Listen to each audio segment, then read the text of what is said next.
उत्तराखंड में लगातार अलर्ट घोषित किया गया है। आज भी 30 तारीख को दूसरे दिन भी रेड अलर्ट घोषित किया है और करीब 9 जिले रेड अलर्ट से इस समय प्रभावित हैं। देखा जा सकता है कि किस तरह से लगातार चाहे चमोली हो, उत्तरकाशी हो और रुद्रप्रयाग के क्षेत्रों में लगातार आसमानी जो आफत है वो बरस रही है। आज इसी बीच आपदा प्रबंधन विभाग ने एक मॉक ड्रिल किया है। 5 जिलों में 23 लोकेशंस पे मॉक ड्रिल किया गया है और किस तरह से मॉक ड्रिल इस समय चला है, क्या क्या उसमें खामियां मिली हैं, किस तरह से प्रिपरेशन जारी है, इसके लिए हमारे साथ बातचीत के लिए मौजूद हैं आपदा प्रबंधन विभाग के सचिव विनोद कुमार सुमन जी। उनसे बात करते हैं। सर, बहुत बहुत स्वागत है आपका आज तक पर।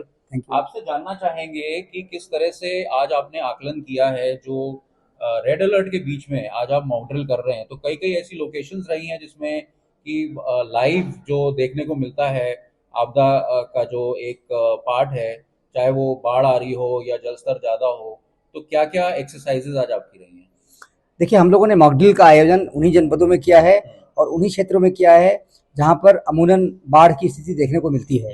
तो हम लोगों ने 5 जनपदों में 23 स्थानों को चयन किया है इस मॉक ड्रिल के लिए। मॉक ड्रिल के माध्यम से हम जनपदों में देख रहे हैं कि रिस्पांस किस तरह से करते हैं हमारे जनपद, किस तरह से उपकरण उनके पास हैं, जो उपकरण हैं उनका किस तरह से उनका संचालन का अभ्यास किया हुआ है लोगों ने, रेस्क्यू किस तरह से करते हैं, किस तरह से सुधार की आवश्यकता है, रेस्क्यू करने के बाद डिजास्टर शेल्टर जहाँ बनाया हुआ है, जहाँ लोगों को रखेंगे, वहाँ किस तरह से व्यवस्थाएं हैं, वहाँ बिजली पानी की, खाने पीने की, रहने की क्या व्यवस्था है, वो सब देख रहे हैं। आदमी के साथ साथ पशुओं का भी रेस्क्यू हम करते हैं, पशुओं के रहने के लिए और चारे वगैरह की क्या व्यवस्था है वो सब देखेंगे। इसके साथ साथ जो मैन पावर है वो कितना ट्रेंड है, कितना कुशल तरीके से, कितना अच्छे तरीके से अपने काम को कर पा रही है, किस तरह से सुधार की गुंजाइश है, वो सब हम परख रहे हैं। अगर कहीं हेली रेस्क्यू करना है तो किस तरह से हेली रेस्क्यू करेंगे, उसकी तैयारी कर रहे हैं। उसके लिए हेलीपैड कहाँ पे है, क्या क्या ऑब्जर्वेशंस रहे इसमें? अभी ऑब्जर्वेशन हम लोग अभी काम हमारा चल रहा है। ऑब्जर्वेशन जो रहे हैं, जो छोटी छोटी कमियां हैं, जो छोटी छोटी आवश्यकताएं हैं, उसके बारे में लोगों को बताया जा रहा है विधिवत।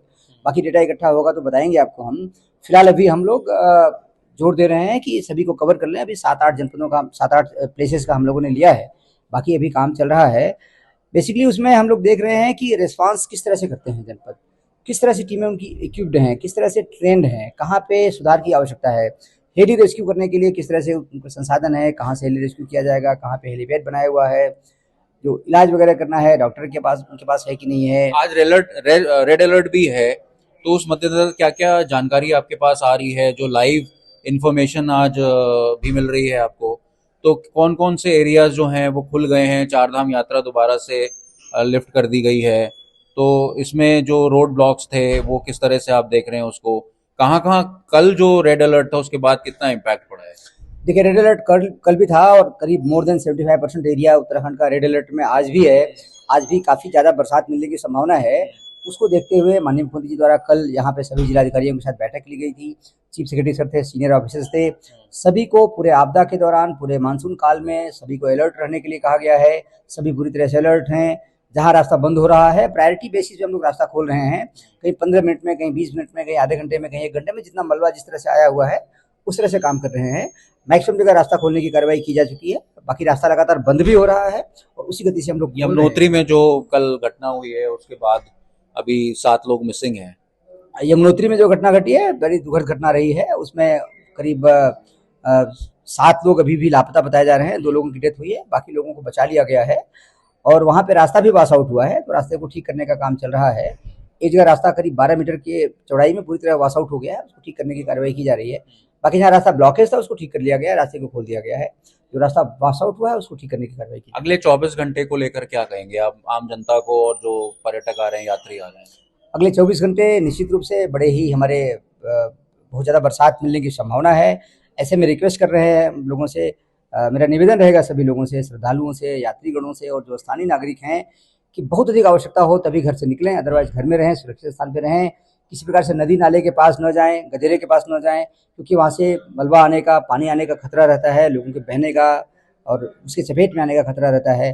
कल भी कुछ घटनाएं घटी हैं, कुछ गाड़ियां दबी हैं, कुछ लोग नदी में बहने की सूचना मिली है, उनको रेस्क्यू किया गया है, हालांकि उनके जीवन को बचाया गया है, लेकिन ऐसे जगह जाने से बचने की आवश्यकता है। बहुत बहुत धन्यवाद। हमारे साथ आपदा प्रबंधन के सचिव विनोद कुमार सुमन जी, जिन्होंने कहा है कि मॉक ड्रिल में कई चीज़ों का आकलन किया जा रहा है और अगले 24 घंटे क्रूशल हैं उत्तराखंड के लिए, लेकिन आपदा प्रबंधन विभाग पूरी तरीके से तैयार है। देहरादून से अंकित शर्मा, आज तक।